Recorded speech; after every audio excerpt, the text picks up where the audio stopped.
Good morning, friends. Grace and I hope you're having a great day out there in your gardens. Today we're going to be planting up some antique bistro pots that I got for our new bistro area near our house. But I thought we would take a really nice, slow garden walk and talk this morning before we plant up these new containers with lobelia and geraniums. Now, last year we planted about, what is Gracie doing? She always does that in the mulch. She kicks it back.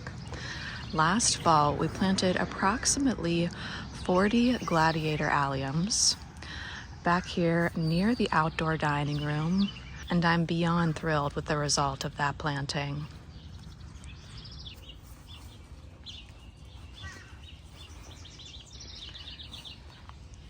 Gracie is chowing down on some mulch this morning.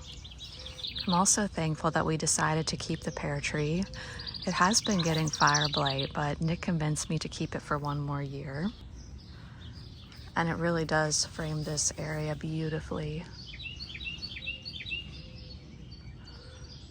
Tricolor beech is leafing out in the distance there over by my car.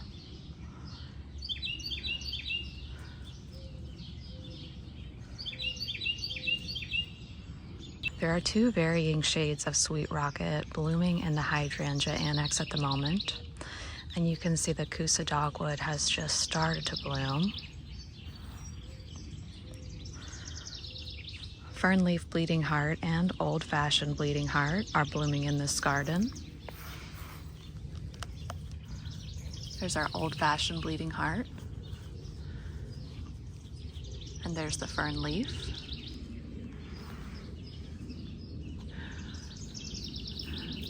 Nice view here to the stone rug, isn't it?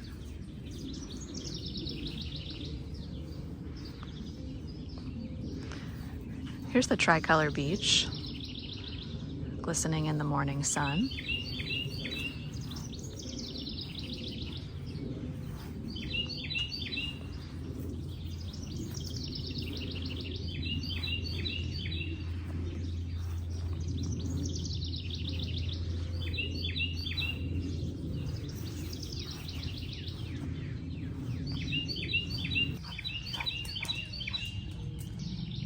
The Mount Everest alliums have started to bloom here in the hydrangea room.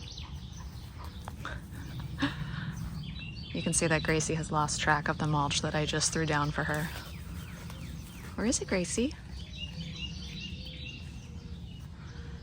I like the combination of Mount Everest and gladiator.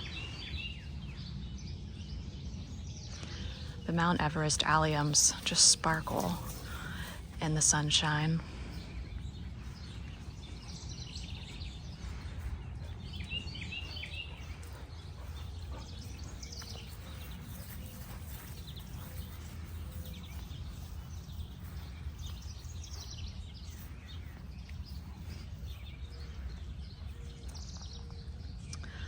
The butterscotch Amsonia has started to bloom. I've been planting some butterfly blue scabiosa that Jackson and Perkins sent out this week. And I'm really enjoying that pop of light lavender. It's wonderful to have a perennial that's in bloom all growing season.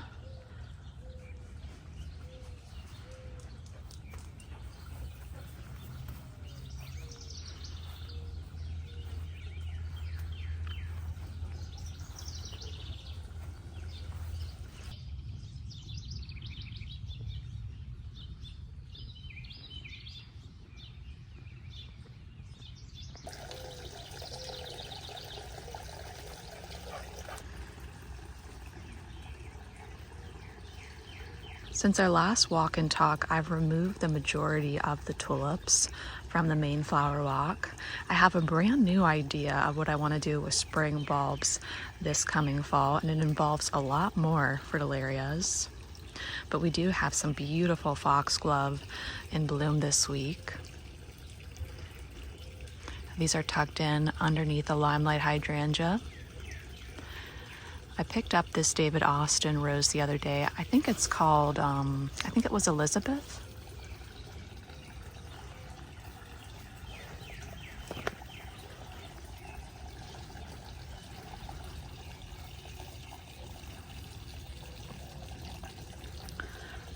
geums blooming down below.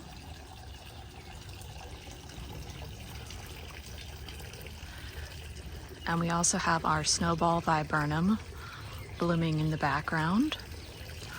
Wygelia will be coming on in about a week's time.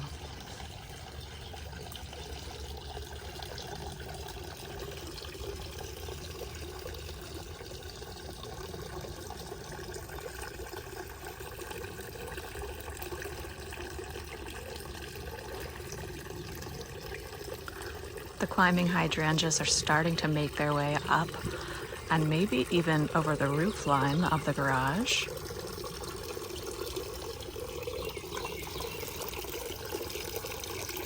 Beautiful, beautiful. Love the white, purple, and orange together. More sweet rocket. Whoops. And down here, we can see we have some lupins starting to bloom.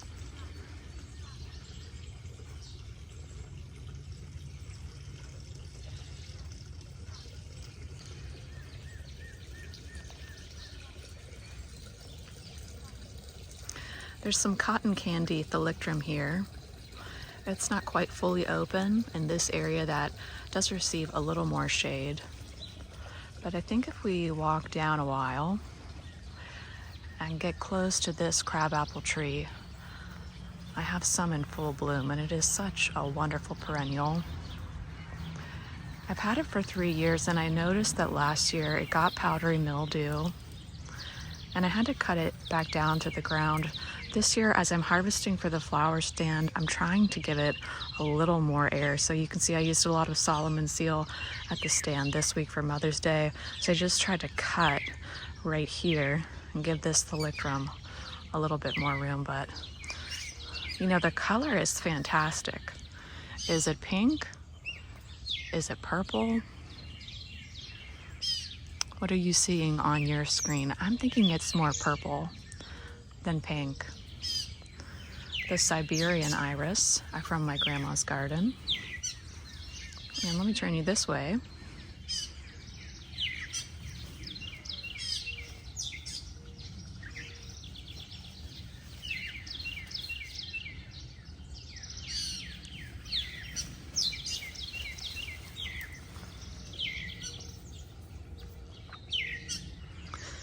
I have clematis on most of the trellises that you see in the main flower walk. This one I think we picked up from a local nursery together, but this one that's about maybe 5 feet tall at the moment, I got us a plug from Longfield Gardens. And let's sneak in here together because, you know, it looked like almost nothing when I received it back then. This teeny tiny little plug. I'm not sure it's ever bloomed before. Definitely worth waiting for. Normally we have a grand allium show over here in the driveway garden, but this year I decided to cut and sell the alliums from this particular garden because I wanted to keep the alliums in the backyard for myself and my family.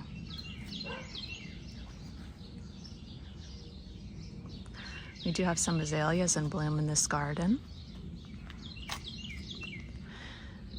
And also some beautiful bearded iris.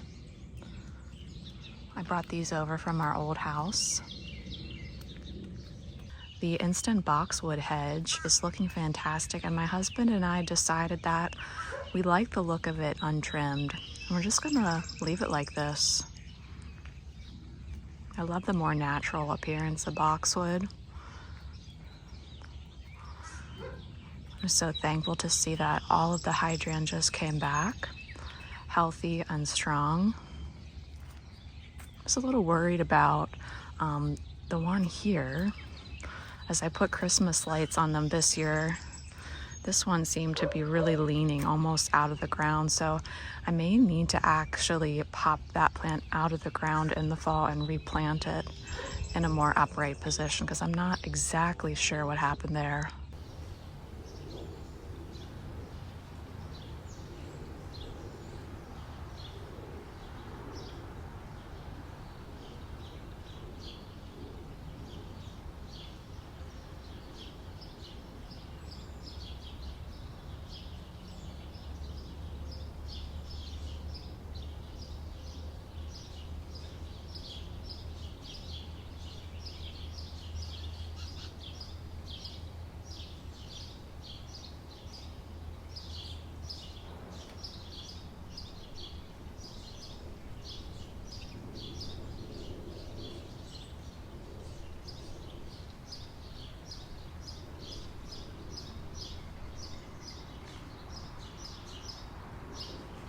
let's take a closer look at the bistro pots together. As we walk down there, I would love to show you that I see a lot of nigella has started to germinate. So I did take an entire packet of nigella and just sprinkled it all around the book nook. And I cannot wait to see what that looks like. The frothy blue flowers of nigella next to our gorgeous white, incredible hydrangeas. And I'm using white geraniums. I believe this one is called Americana White. I'm using that as a repeating annual throughout my containers this year.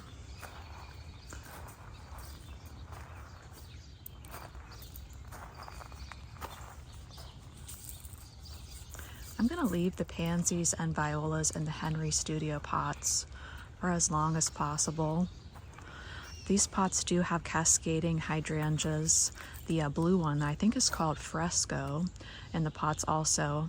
I was concerned that these had died back to the rootstock and may not bloom, but I sent a picture over to Proven Winners and they think they're gonna be all right. So let's watch that happen together. I love watching and learning new things. It's my favorite part about gardening. Watch and learn.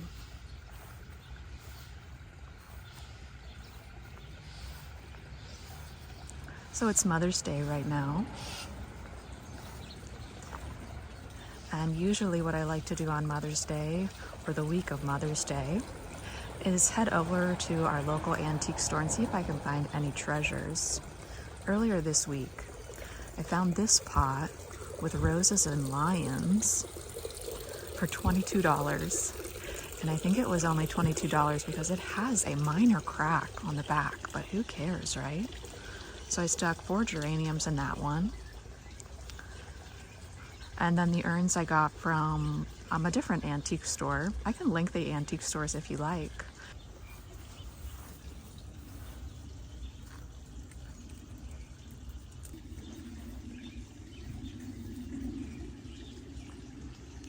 Well, friends, I think that does it for this week's video. I want to wish you a wonderful day out there in your gardens, and I'll see you sometime real soon. Bye.